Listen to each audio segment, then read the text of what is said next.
तो इस एपिसोड की शुरुआत में जोंग जो था वो युनफी से कह रहा था कि तेरी हिम्मत कैसे हुई जो तू मेरे और तेरे फादर की बातों के बीच में घुसने की कोशिश कर रहा है। जब बड़े बात करते हैं ना तो बीच में बच्चों को नहीं आना चाहिए, इसलिए दफा हो जाए यहाँ से।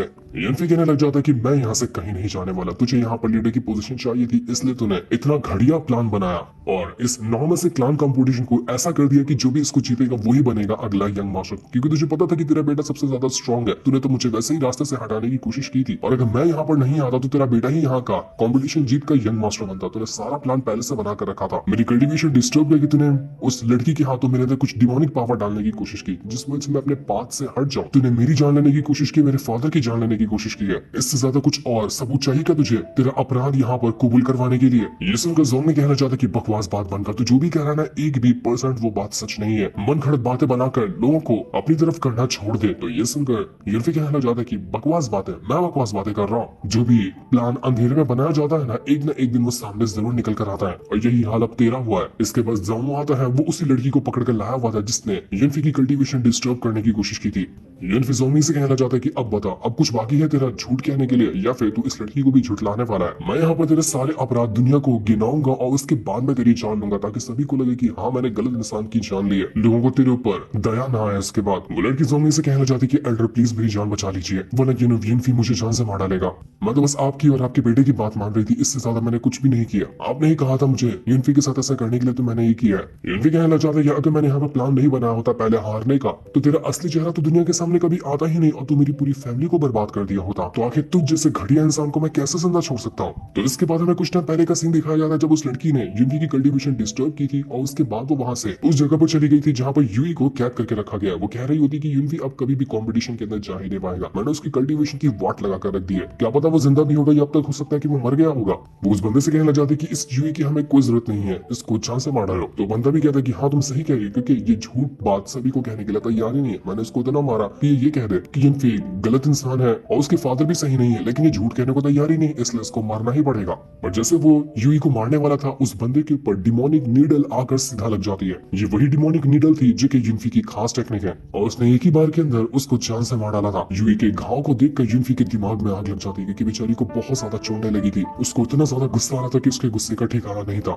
लेकिन वो खुश था कि कम से कम उसने यूई को ढूंढा और उसको बचा लिया। गुस्से की वजह से ऐसा हो रहा उसके शरीर के अंदर से बाहर निकल रहा था कि मानो वो ज्वालामुखी जैसा फट जाएगा। वो लड़की कह रही होती कि नहीं ये नहीं हो सकता, मैं तो तेरी कल्टीवेशन डिस्टर्ब की थी ना, तू जिंदा कैसे बच गया, तुझे कुछ हुआ क्यों नहीं? वो अपने सारे चमचों को बुलाकर कहने लग जाती कि सब लोग यहाँ पर आओ और इस युनफी को जान से मार डालो, अगर ये मरता है ना तो हमें और ज्यादा रिवॉर्ड मिलेंगे, पूरी जान लगा देना लेकिन इस युनफी को जिंदा छोड़ना मत। सभी लोग जैसे युनफी के ऊपर अटैक करने वाले थे कि इससे पहले जैसे युनफी अपना ऑरा एक्टिवेट करता है सब के सब लोग उड़कर दूर फेंका चुके थे। अटैक करना छोड़ो कोई उसके करीब तक नहीं आ पाया। उस लड़की की भी फटकर हाथ में आ चुकी थी। वो कहने लग जाती कि देखो युनफी मुझसे गलती हो गई, मैं अपनी गलती मानती हूँ, मेरी जान बख्श दो, मेरा ऐसा कोई इरादा नहीं था तुम्हें मारने का। तो युनफी यहाँ पर उसको मारता नहीं बल्कि उसको अपने साथ ले जाता ताकि सबके सामने ये बता सके कि ये किसके लिए काम करती है। कल्टीवेशन डिस्टर्ब होने का युनफी ने बस नाटक किया था ताकि ये लड़की जैसे यूई के पास जाए उसका पीछा करते करते वो भी यूई तक पहुंच जाए और उसका प्लान ये कामयाब रहा। जोंग जैसे उस लड़की को जान से मारने वाला था यूई की ऐसी हालत करने की वजह से कि युनफी उसे कहता कि नहीं जोंग रुक जाओ, हमें इस लड़की की जरूरत पड़ेगी, तो इसलिए अभी इसको मारना ठीक नहीं है, बाद में हम इसको मार देंगे चलेगा। तो प्रेजेंट टाइम में युनफी जो था वो जोंग से कहना चाहता कि तूने बिल्कुल भी नहीं सोचा होगा ना कि तेरा इतना बढ़िया प्लान बनाया हुआ जो कि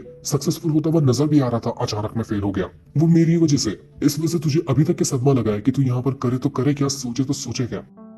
तेरे भेजे हुए बचकाने मेरे सामने जरा सा भी नहीं टिक पाए थे, मैंने बड़ी आसानी के साथ उनको खत्म कर दिया था। जिसके बाद युनफी के जो फादर थे वो बाकी एल्डर वगैरह को प्रूफ दिखाने लग जाते कि देखो ये प्रूफ है मेरे पास कि ये जो जोंग है ना वो किन फैमिली से मिला हुआ है, किन फैमिली हमारी दुश्मन है तभी भी यहाँ पर ये किन फैमिली के साथ मिला हुआ है। तो अब मुझे नहीं लगता कि मुझे कुछ और ज्यादा सबूत देने की जरूरत है इस जोंगमिंग और उसके बेटे के खिलाफ। इस जोंगमिंग ने हमारे क्लान के कई सारे स्पिरिचुअल चीजों को चुराया, रिसोर्सेज चुराया, टेक्निक चुराई और उसको जाकर बेचा उसी किन फैमिली वालों को ताकि इसका और किन फैमिली का रिश्ता अच्छा हो जाए और उसके बाद आगे चलकर वो हमारी ही फैमिली के ऊपर हमला करके यहाँ की पोजीशन छीन लेगा उन किन फैमिली वालों के हाथों। तो ये सुनकर वो जो जोंगमिंग था वो कहने लग जाता कि हाँ मैंने किया है ये सारी चीजें, लेकिन जो भी किया है ना वो इस ही क्लान के लिए ही किया हुआ है, मेरा कोई इसमें पर्सनल फायदा नहीं था। बाकी एडर वगैरह समझ गए थे कि तभी तो यहाँ पर इस जोंगमिंग का दोनों जो बेटा था वो इतनी जल्दी ब्रेक थ्रू कैसे कर रहा था, क्योंकि इनको ये किन फैमिली टेक्निक दिया करता था, रिसोर्स दिया करता था, जिसकी वजह से ये लोग अपना जल्दी ब्रेक थ्रू कर पाते थे। तो बाकी एडर जोंगमिंग से सवाल करने लग जाते कि अच्छा तुम कह रहे हो कि यहाँ पर जो तुमने किया है वो ये क्लान के लिए किया था, जरा मुझे बताओगे कि इसमें ये क्लान का क्या फायदा हुआ?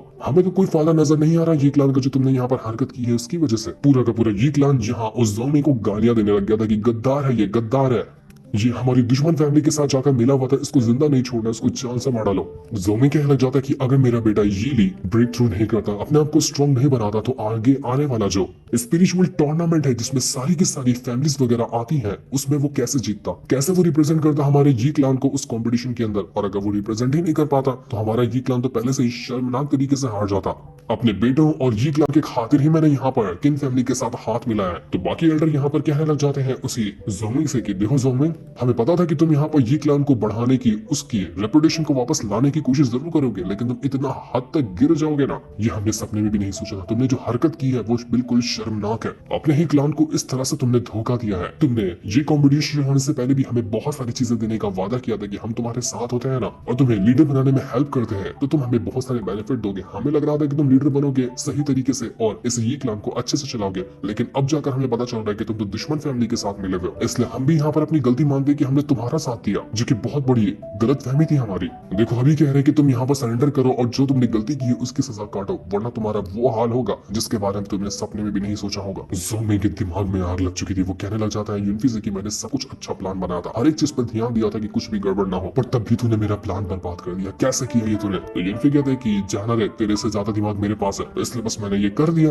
जोमी के दिमाग में आग लगी हुई थी। वो कहने लग जाता कि मैंने 3 साल से ये पूरा प्लान बना कर रखा था, और जब यहाँ पर ये पूरा सफल होने वाला था, बीच में तूने घुस कर सब कुछ बर्बाद कर दिया। सब खत्म हो गया, सब कुछ खत्म हो गया। तो जब यहाँ पर जोमी अपनी गलती मानता ही नहीं, तो यूनफी के फादर कहने लग जाते कि ठीक है, मैं यहाँ पर ये क्लान का लीडर, यहाँ सजा सुनाता हूँ तुम्हें कि तुम्हें मौत की सजा होगी, तुम्हें सबके सामने जान से मार दिया जाएगा। इसलिए आखिरी बार कह रहा हूँ, सरेंडर कर अपने आप को, वरना अगले पल तू मरा हुआ होगा। तो जोमी यहाँ पर कहना लग जाता कि मारोगे तुम लोग, मुझे मारोगे? कभी भी नहीं, मैं मरने वाला हूँ ही नहीं। वो तुरंत अपने पास से किसी खास तरह की पिल को निकाल लेता है, जो कि उसको हो सकता है कि किन फैमिली ने ही या फिर किसी और ने दिया होगा। और उस पिल को निकालने के बाद वो जैसे ही उसको खाता है, उसकी पावर धड़ल्ले से इंक्रीज होने लग गई थी। वो इतना ज्यादा स्ट्रॉन्ग नजर आ रहा था जिसका कोई हिसाब भी नहीं था। ये पिल होती है एसेंस एक्सप्लोडिंग पिल। किसी भी बंदा अगर ये पिल को खा लेना तो उसका जो स्पिरिचुअल एसेंस है वो बिल्कुल उसके शरीर के अंदर एक्सप्लोड होने लगेगा, फटने लगेगा वो, जिस वजह से टेम्परेरी तौर पर वो बंदा इतना ज्यादा स्ट्रॉन्ग हो जाएगा जिसका कोई हिसाब भी नहीं होगा। लेकिन ये सिर्फ टेम्परेरी तौर पर ही होता है। जैसे उसने इस पिल को खाया था, उसके बाद वो सीधा जाकर अटैक देकर मार देता है यूनफी के फादर के ऊपर, जिस वजह से उड़कर वो बहुत ज्यादा दूर फेंका चुके थे। बहुत भयंकर तरीके से ये अटैक उनको जाकर लगा था। यूनफी का दिमाग में आग लग जाती कि फादर आपको कुछ हुआ तो नहीं? जोमी कहने लग जाता है कि लीडर तो मर गया लगता है, अब तो यहाँ पर ये क्लान मेरा ही हुआ, ये क्लान मेरा है, मैं इसको किसी को भी लेने नहीं दूंगा। यहाँ पर राज होगा तो सिर्फ मेरा, मेरे अलावा किसी और का नहीं। और तभी वहां पर एक फायर फिनिक्स बर्ड आता है जिसने अपनी पावर का यूज करते हुए एक ही ब्रूटल अटैक देकर मार दिया था उसे जोमिंग को। जोमिंग देखकर हैरान हो जाता क्योंकि वहां पर यूनफी के फादर मौजूद थे और उन्होंने अपना ब्रेक थ्रू कर लिया था। वो लेट स्टेज अर्थ रैंक के ऊपर पहुंच चुके थे, जिस रैंक को वो काफी टाइम से ब्रेक थ्रू नहीं कर पाए थे, क्योंकि यूनफी ने वो जो कुछ टाइम पहले एल्केमी कर रहा था ना, उसमें उसने उसकी एसेंस पिल को रिफाइन कर दिया था, जिसकी मदद से उसके फादर ब्रेक थ्रू कर सकते हैं। और ऐसा ही हुआ, पिल को खाते साथ ही उन्होंने अपना ब्रेक थ्रू कर लिया था, लेकिन अभी तक किसी को बताया नहीं था। तो ये वाला भी प्लान फेल होता हुआ देखकर जोमिंग जो होता है अब यूनफी के साथ फाइट करने के लिए जा चुका था कि यूनफी मैं तुझे छोड़ूंगा नहीं, जान से मार दूंगा तुझे। तुझे मेरे हर प्लान के बारे में कैसा पता होता है? सारी चीज को मेरे तू टैकल करके 2 कदम आगे निकल जाता है। तो अब यहाँ पर जोमिंग और यूनफी के बीच में बैटल शुरू हो चुका था। जोमिंग यहाँ पर पागलों की तरह यूनफी के ऊपर अटैक करने की कोशिश करता है। उसको होश ही नहीं था, बस उसको एक ही चीज नजर आ रही थी कि वो कैसे भी यूनफी उसके फादर को मार डालेगा। लेकिन यूनफी तो बस यहाँ पर उसके साथ खेल रहा होता है। जितना भी वो अटैक करने की कोशिश करता, आसानी के साथ वो उसके अटैक को डिस्ट्रॉय करना चाहता। और जब यहाँ पर जोमिंग का कुछ ज्यादा ही हो जाता है तो यूनफी तुरंत ही अपनी डिमोनिक नीडल को बाहर निकाल लेता है, जिसकी मदद से उसने एक ही अटैक देकर मार दिया था उसी जोमिंग के ऊपर। वो अटैक जैसे उसको लगा, जोमिंग वहां पर बस बैठ ही जाता है, वो उठ नहीं पा रहा था। ऐसा लग रहा था कि इसका खेल ही यहाँ पर खत्म हो गया। जोमिंग यहाँ पर यूनफी के फादर से कहने लग जाता है कि तुम्हें भी पता होगा कि हमारा ये क्लान जो है ना, वो कितना ज्यादा कर्जे के अंदर डूबा हुआ है। हमारे पास कोई रिसोर्स नहीं है ढंग के, ऊपर से इतनी ज्यादा उधारी चल रही है जिसका कोई हिसाब नहीं। मैंने यहाँ पर किंग फैमिली से इसलिए हाथ मिलाया था ताकि वो हमारे ये क्लान को इस मुसीबत से बाहर निकाले, हमारे ये क्लान को रिवाइव कर पाए। अगर हमें अपना ये क्लान रिवाइव करना है ना, तो इसके लिए सिर्फ एक ही ऑप्शन था, उस स्पिरिचुअल टूर्नामेंट को जीतना। तुम जो भी क्यों ना सोचो, मैंने बस यहाँ पर जो चीज की है वो सिर्फ इस ये क्लान को प्रोटेक्ट करने के लिए, इसको रिवाइव करने के लिए की है, क्योंकि इसके अलावा कोई दूसरा ऑप्शन ही नहीं है जिसकी मदद से हम ये क्लान को ठीक कर सकते हैं। मैं बचा सकता हूँ ये क्लान को, सिर्फ मेरे अलावा कोई भी उसको नहीं बचा सकता। इतना कहते कहते वो वहां पर बेहोश हो चुका था, लग रहा था कि शायद वो मर गया। सारे के सारे लोग ये चीज देखकर हैरान हो जाते हैं कि अब यहाँ पर फाइनली जाकर जोमिंग का खेल खत्म हुआ। लेकिन तभी वहां पर एक बंदा आता है जो कि यूनफी के फादर से कहना चाहता है कि मास्टर बहुत बड़ी गड़बड़ हो गई है। जिसके बाद हम बाजार का सीन देखते हैं। यहाँ पर जितने भी ये फैमिली के लोग अपना धंधा वगैरह लगाते हैं, दूसरी फैमिली के बंदे वहां पर आकर उनको मार रहे थे कि फटाफट से हमारा जो भी उधार है, जो भी कर्जा है ना, उसको लौटाओ, वरना काट कर रख दिया जाएगा तुम सभी को। बड़ा बुरा हाल हो रहा होता है ये फैमिली के सारे के सारे लोगों का। तो एक बंदा उन बदमाशों से कहना चाहता है कि तुम लोग यहाँ पर अपने क्लान की पावर को लेकर हम सबको टॉर्चर कर रहे हो ना, देख लेना मेरे मास्टर जो युनफी के फादर है जब यहाँ पर आएंगे ना तुम सबका गेम बजा डालेंगे, तुम सब अपनी उल्टी गिनती गिनना शुरू कर दो। तो वो लोग यहाँ पर कहना चाहते कि अच्छा तेरा मास्टर, आज तक तो वो तेरा मास्टर बदल भी गया होगा, ज़ोंबिंग उसकी जगह ले लिया होगा, इससे सपने देखना छोड़ दे, तेरा पूरा का पूरा ये क्लान जो है ना बर्बाद होगा और इस बाजार के अंदर तुम लोगों को धंधा लगाने भी नहीं दिया जाएगा। तभी वहाँ पर युनफी अपने फादर के साथ आकर पहुंच चुका था, जो देखकर जितने भी बंदे वहाँ पर बदमाश वगैरह थे उन सभी की हालत खराब हो जाती है। वो कहने लग जाते कि मास्टर आप सच में आ गए, हम तो ऐसे मजाक कर रहे थे। तो युनफी के फादर कहना चाहते कि ऐसा मजाक करते हो, तुम्हारा दिमाग तो नहीं खराब हो गया? मुझे पता है कि ये मजाक नहीं था, तुम सब यहाँ पर उसी ज़ॉम्बिंग के साथ मिले हुए हो ताकि हमारे ये क्लान को बर्बाद कर सको, इस पर कंट्रोल हासिल कर सको। न जाने किस किस के साथ वो ज़ॉम्बिंग मिलकर रखा हुआ है ताकि हमें बर्बाद किया जा सके, कहीं का नहीं छोड़ा उसने हम लोगों को। तो वो बदमाश लोग कहने जाते कि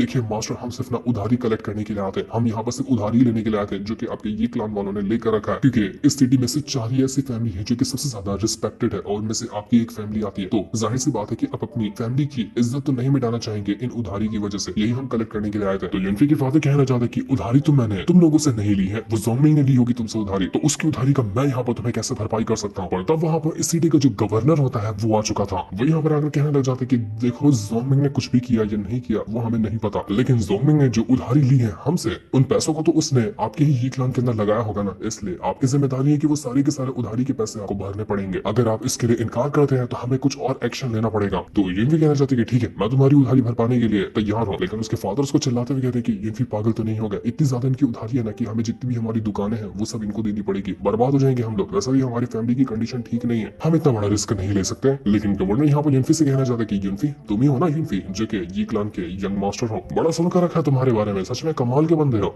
लेकिन मैं यहाँ पर तुम्हें बता देना चाहता हूँ कि उधारी से ना मुझे बहुत ज्यादा नफरत है और जो उधारी के पैसे नहीं देता है उसका बड़ा बुरा हाल करता हूँ मैं। तो क्या कहते हो, देने वाले हो या नहीं देने वाले हो? तो तभी वहाँ पर आती है ब्यूटी ब्लेड। वो यहाँ पर आकर युनफी से कहना चाहती कि युनफी मैंने आने में जरा देरी कर दी क्या? वो यहाँ पर आने के बाद गवर्नर से कहना चाहती कि गवर्नर तुम्हें तो पता ही होगा कि मैं कौन हूँ, मैं मेडिसिन शॉप की ओनर हूँ जो कि हमारी इस सिटी का सबसे बड़ा मेडिसिन शॉप है। तो वो गवर्नर कहता है कि तुम्हें कौन नहीं जानता, सारे सिटी के लोग तुम्हारे ऊपर भरोसा करते हो, तुम्हें अच्छे से पहचानते हैं। वैसे आपका यहाँ पर आने का मतलब क्या था, क्या ढंग से बताएंगे आप? तो यहाँ पे ब्यूटी ब्लेड जो थी वो युनफी से चिपकते हुए कहने लग जाती कि तुम्हें पता होना चाहिए कि युनफी मेरा बहुत अच्छा दोस्त है और हम दोनों ने ना एक खास बिजनेस की शुरुआत की है, आज से हम लोग बिजनेस पार्टनर है। तो जो युनफी का उधार हुआ वो मेरा उधार हुआ, जो मेरा उधार हुआ वो युनफी का हुआ। तुम हमें दो नहीं बल्कि एक ही इंसान समझ सकते हो। तो मैं यहाँ पर ना 10,000 स्पिरिचुअल क्रिस्टल देने के लिए आया हूँ ताकि इससे उधार तो पूरा हो जाएगा ना ये क्लान का जो तुम्हारे ऊपर है। उम्मीद है कि उसके बाद तुम युनफी को परेशान करने के बारे में नहीं सोचोगे। तो ये सुनकर सारे के सारे लोग बिल्कुल हैरान रह चुके थे कि भाई साहब जरा देखो, तो युनफी ने यहाँ पर सीधा का सीधा इस ब्यूटी ब्लेड को ही पटा लिया, उसका साथ देने के लिए यहाँ पर आ चुकी है। देखते ही देखते वहाँ पर किंगलू भी आकर पहुंच चुकी थी। वो यहाँ पर युनफी को ब्यूटी ब्लेड के साथ देखकर गुस्सा हो जाती कि युनफी क्या कर रहे हो ब्यूटी ब्लेड के साथ, ये करके तुमने अच्छा नहीं किया। युनफी भी शर्मा जाता है और भाग के उसके पास जाता है कि किंगलू तुम आ गई, कुछ काम था क्या मुझसे, जरा बताओ तो।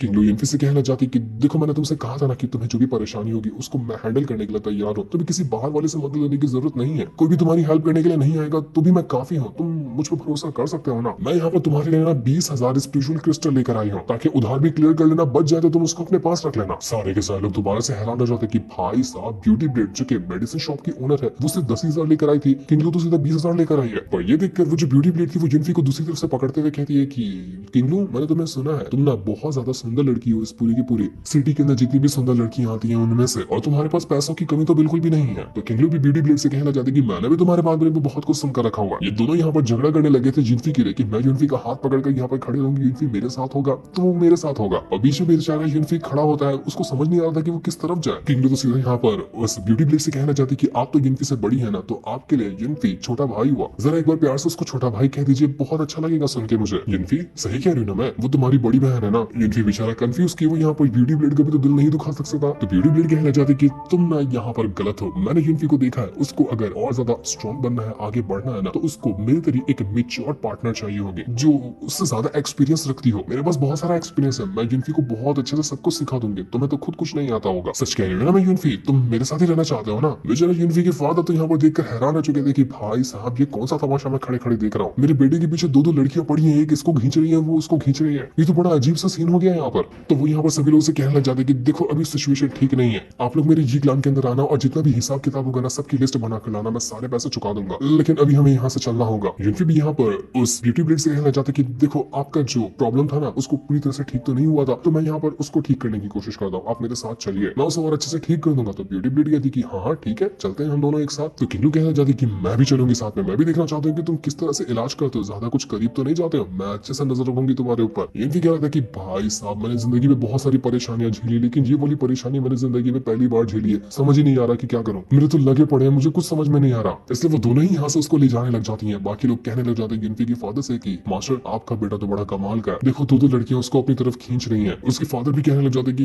यहाँ समझ में तो आ रहा है कि बहुत अच्छा काम इसने किया, लेकिन इसने मुझे पहले से क्यों नहीं बताया कि दो लड़कियां इसके पीछे हैं। मैं तो शर्म से पानी पानी हो गया सारे लोगों के सामने, जानता हूँ कि ये हमारी जी क्लान के लिए ही कर रहा है, लेकिन ये थोड़ा सा ज्यादा हो गया। इसके बाद हम रात का सीन देख पाते हैं जहाँ पर यूनफी अपने फादर के साथ मौजूद होता है। यहाँ पर ये दोनों मस्ती कर रहे थे, करना तो था इनको प्रैक्टिस फाइट की कि किस तरह से दोनों की नई नई टेक्निक आई है, तो दोनों एक दूसरे को अपनी टेक्निक दिखाने वाले थे, लेकिन ये टेक्निक दिखाना एक फनी शो में बदल जाता है। दोनों एक दूसरे की टांग खींच रहे थे, एक दूसरे की बुराई करते, एक दूसरे की तारीफ करते, बड़ा अच्छा अच्छा करतब दिखा रहे थे। दोनों बाप बेटे यहाँ पर बिल्कुल फुल मौज कर रहे होते हैं, क्योंकि ये फैमिली से दुश्मन का तो खात्मा हुआ, अब यहाँ पर सुकून की बारी थी, इस वजह से ये दोनों बहुत ज्यादा खुश थे। यूनफी के फादर उससे कहना चाहते कि देखो हमारे जी क्लान को ना बहुत ज्यादा परेशानी उठानी पड़ी है, ऊपर से वो जो स्पिरिचुअल टूर्नामेंट है ना वो भी आने वाला है, वो ज्यादा दूर भी नहीं है, तो हमें किसी भी हालत में अपनी फैमिली को रिकवर करना है ताकि उस टूर्नामेंट के अंदर हम अच्छा परफॉर्मेंस दिखा सके, ताकि हमारी नाक सबके सामने ना कट जाए। तभी उनको घर के बाहर से अजीब सा ऑरा बाहर निकलता हुआ दिखाई देता है, जो कि निकल रहा था किन फैमिली के अंदर से। हम देख पाते हैं कि किन फैमिली के अंदर कोई बंदा है जिसके अंदर से इतना भयंकर ऑरा बाहर निकल रहा है, हो सकता है कि वो कोई हाई लेवल ब्रेक थ्रू करने वाला होगा। जैसे उसके अंदर से पावर बाहर निकल कर आ रही थी, वहां पर और भी कुछ बंदे थे जो उसका सपोर्ट करने के लिए आए थे, सबकी वाट लग जाती है, बिल्कुल एक धमाका हो गया था उसके ब्रेक थ्रू करने की वजह से। जिसके बाद यहाँ पर सारे के सारे लोग उसे कहना चाहते कि कांग्रेचुलेशन यंग मास्टर, आपने फाइनली हेवनली स्पिरिचुअल बॉडी को अवेक कर लिया, जो कि काफी टाइम से ये अवेक नहीं थी। अब इसके बाद तो आपकी कल्टीवेशन ऐसे इंक्रीज होगी जिसका कोई हिसाब भी नहीं लगाया जा सकता। वो यंग मास्टर अपनी हेवनली स्पिरिट बॉडी को देखकर बहुत ज्यादा खुश था कि यहाँ पर मजा आ गया इस चीज को देखकर। वो अपने ही जितने साथी यहाँ पर उसकी हेल्प कर रहे थे ब्रेक थ्रू करने में, उन सभी को मारना शुरू कर देता है और उनकी पावर को छीन रहा था ताकि वो अपने आप को और ज्यादा स्ट्रॉन्ग बना सके। उसके साथी उससे माफी मांग रहे थे कि हमें छोड़ दीजिए मास्टर, लेकिन वो उनकी हालत पूरी तरह से खराब कर चुका था और सभी की पावर को वो निचोड़कर अपने आप को स्ट्रॉन्ग बना लेता है। साफ पता चल रहा था कि ये बहुत ज्यादा घटिया आदमी है, ऊपर से किन फैमिली का है ही, तो उसके हिसाब से तो वो घटिया होना ही था। तब वहां पर उस यंग मास्टर का फादर आता है, उससे कहने लग जाता है कि मेरे बेटे शाबाश, तू जितना स्ट्रॉन्ग खुद को बनाएगा ना इस पूरी की पूरी सिटी में, उतना ज्यादा हमारा दबदबा होगा, ये पूरी सिटी हमारे कंट्रोल में आ जाएगी, बस तू अपने आप को स्ट्रॉन्ग बनाते जा। वो यूनफी तेरा एक बाल तक बाका नहीं कर सकता, धूल चढ़ा देना उसको जब भी तेरा उसका सामने मुकाबला होगा। तो इस चीज को देखकर यूनफी के फादर उससे कहना चाहते कि ये है ना कि ना, तुम्हें तो पता ही होगा इसके बारे में, और इसकी पावर को देखकर लग रहा है ना कि इसने अभी अभी अपना ब्रेक थ्रू किया, ये बहुत ज्यादा स्ट्रॉन्ग बना चुका है अपने आप को।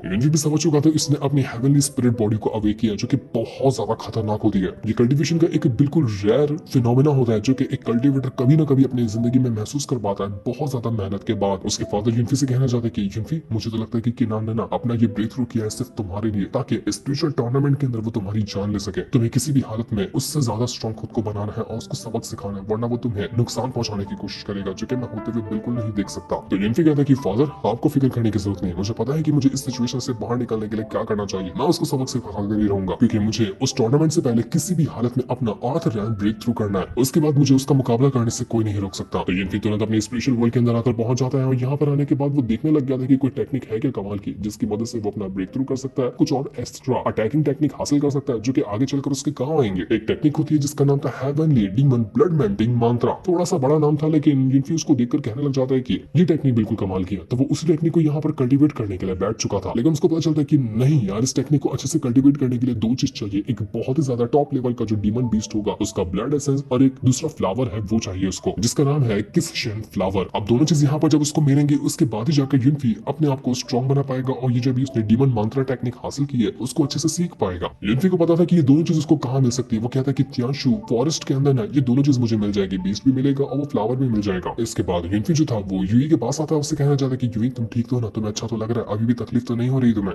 वो यूई से कहना चाहता है कि यूई क्या तुम कल्टीवेशन करना चाहती हो, तुम्हें इंटरेस्ट है क्या कल्टीवेशन में, मैं तुम्हें सिखाऊंगा कि कैसे करते हैं ये। अगर तुम कल्टीवेशन सीखोगी ना तो उसके बाद तुम अपने आप को प्रोटेक्ट कर पाओगे, कोई भी तुम्हारे ऊपर अटैक करने के लिए आएगा तो तुम अपने आप को बचा सकोगी, अपने लिए इंसाफ हासिल कर पाओगी, तुम्हें किसी की भी मदद लेने की जरूरत नहीं पड़ेगी। तो ये कहना चाहती ऐसा है तो ठीक है, मैं कल्टीवेशन बिल्कुल करूंगी, तुम मुझे सिखाना और हम दोनों कल्टीवेशन करेंगे। तो ये भी कहना चाहते कि ठीक है, मैं त्याशु फॉरेस्ट के अंदर जाऊंगा तो तुम मेरे साथ चलना, मैं रास्ते में तुम्हें सिखाऊंगा कि कैसे कल्टीवेशन करते हैं। तैयार हो इसके लिए? तो जामू वहां पर आने के बाद कहना चाहता है जिनफी से कि जिनफी तुम मुझे कुछ नहीं नहीं सिखाओगे क्या? मुझे भी कुछ सिखाओ ना, मुझे भी टेक्निक सीखनी है। तो यिनफी कहता है कि ठीक है तुम्हें भी सिखा दूंगा, अगर साथ में चलोगे तो कुछ जो टेक्निक है मेरे पास वो तुम्हारे लिए बिल्कुल सूट करेंगी, तो तुम उनको सीख लेना, ये तुम्हारे लिए फायदेमंद हो सकती है। जोंग यूई से कहना चाहता है कि यूई देखो मैं भी अपने आप को स्ट्रॉन्ग बनाऊंगा, उसके बाद तुम्हें प्रोटेक्ट करूंगा, तुम्हें किसी चीज से भी घबराने की जरूरत नहीं है। तो यूई कहती है कि मुझे तुम्हारा प्रोटेक्शन नहीं चाहिए, मुझे चाहिए तो यिनफी का प्रोटेक्शन। ये सारे लोग आज ही रात को उस फॉरेस्ट के अंदर जाने के लिए तैयारी कर रहे थे, लेकिन हम कमरे के बाहर ये जुई नाम की एक लड़की को देखते हैं। पता तो नहीं चलता कि वो कौन है, लेकिन वो कमरे के अंदर ही देख रही थी। और जैसे वो यहाँ पर होती है उसको ऐसा लगता है कि बाहर आसपास कोई ना कोई तो मौजूद है जो यिनफी के कमरे के बाहर उसके ऊपर नजर रखे हुए था। तो वो उसी का पीछा करने लग जाता है कि कौन हो तुम और यहाँ पर क्यों आए थे नजर रखने के लिए। लेकिन वो जो भी था वो वहां से भागना शुरू कर देता, पता नहीं चलता कि वो था कौन और क्या करने के लिए यहाँ पर आया था। इसके बाद हम किंग फैमिली का सीन देखते हैं। यहाँ पर एक मीटिंग हो रही थी और यहाँ पर वो शी फैमिली का भी मास्टर आया हुआ होता है। तो इसी के साथ साथ लियू जो क्लान था उसका भी मास्टर यहाँ आया था। तीनों की तीनों जो क्लान है सिर्फ ये क्लान को छोड़कर सारे के मास्टर यहाँ पर आकर बैठे हुए थे। और वो लोग कहना चाहते हैं कि हमने तो सुना कि वो ज़ोंगमिंग हार गया, वो ये फैमिली का जो थ्रोन है उसको हासिल नहीं कर पाया और उसका प्लान चौपट रहा। तो किंग फैमिली का भी लीडर कहना चाहता है कि हाँ तुम सही कह रहे हो, मैंने एसेंस एक्सप्लोडिंग पिल भी दिया था ज़ोंगमिंग को, लेकिन तभी कोई काम नहीं आया। और ये फैमिली वाले लोग बच गए, लेकिन कोई फिक्र करने की बात नहीं है। इस बात वो लोग बच गए, लेकिन अगली बार ये फैमिली वाले लोग नहीं बचेंगे, उनके लिए और भी अच्छे अच्छे प्लान है मेरे पास। अगर आप सब मेरे साथ आ जाते हैं ना तो हम तीनों की तीनों क्लान मिलकर उस ये फैमिली को खत्म कर देंगे इस सिटी के अंदर से, वो लोग बचेंगे ही नहीं। तो बाकी क्लान के लोग कहना चाहते कि हाँ तुम सही कह रहे हो, वैसे भी वो जो स्पिरिचुअल टूर्नामेंट है वो 10 दिन के अंदर शुरू होने वाला है। तुम्हारे बेटे ने वैसे भी हेवनली स्पिरिट बॉडी को अवेक किया, तो उसको हराना किसी के लिए भी बहुत ज्यादा मुश्किल होगा, उसको जल्दी कोई भी नहीं हरा सकता। लेकिन हाँ प्रॉब्लम सिर्फ इस बात की है कि वो जो यिनफी है ना उसने अपने मेरिडन को रिकवर कर लिया, अब वो अपने आप को स्ट्रॉन्ग बनाता जा रहा है। हमें किसी भी तरह से उसको बस रास्ते से हटाना है, वो हट जाए ना तो उसके बाद ये जो स्पिरिचुअल टूर्नामेंट है वो हम ही जीतेंगे, उसके बाद कोई ऑप्शन ही नहीं है ये क्लान की इसको जीतने का। तभी वहां पर वो बंदा आ जाता है जो कि यूफी के कमरे के ऊपर नजर रखे हुए था। यहाँ पर जैसे वो आता है किंग क्लान का लीडर कहने लग जाता है कि तुम यहाँ पर आए हो तो इसका मतलब है कि यूफी ने अपनी तैयारी शुरू कर दी है हम सबकी वाट लगाने की, तभी तो तुम यहाँ पर ये खबर देने के लिए आए हुए हो। तो वो बंदा कहने लग जाता है कि हाँ तुम सही कह रहे हो, यूफी त्याशु फॉरेस्ट के अंदर गया है वहां पर कुछ सामान वगैरह लाने के लिए, मैंने उसके ऊपर नजर रखी, ये खबर बिल्कुल पक्की है। तो वहां पर बाहर से ये जुई जो थी वो भी आकर पहुंच जाती है और वो सारी की सारी बातें सुन रही थी कि असल में यहाँ पर चल क्या रहा है। तो किंग फैमिली का जो लीडर था वो कहना चाहता है कि अब यहाँ पर जब किंशु गया है ना त्याशु फॉरेस्ट के अंदर तो वहीं पर उसकी कब्र बनाकर दफन कर देंगे। अब वो वहां से कभी भी रिटर्न लौट कर अपने घर वापस नहीं आ पाएगा, प्लान की तैयारी शुरू करो, उसको उधर ही मार दिया जाएगा। लेकिन तभी वो अपनी पावर का यूज करते हुए यूजू जो था उसके ऊपर अटैक कर देता, क्योंकि उसको पता चल चुका था कि यूजू ने सारी की सारी बातें सुन ली। अब यूजू की जान तो बिल्कुल खतरे में आ चुकी थी। क्या होगा यूजू का अभी हमें नहीं दिखाया जाता, क्योंकि इस सीन के साथ ये वाला एपिसोड यहीं पर एंड हो जाता है। Thanks for watching.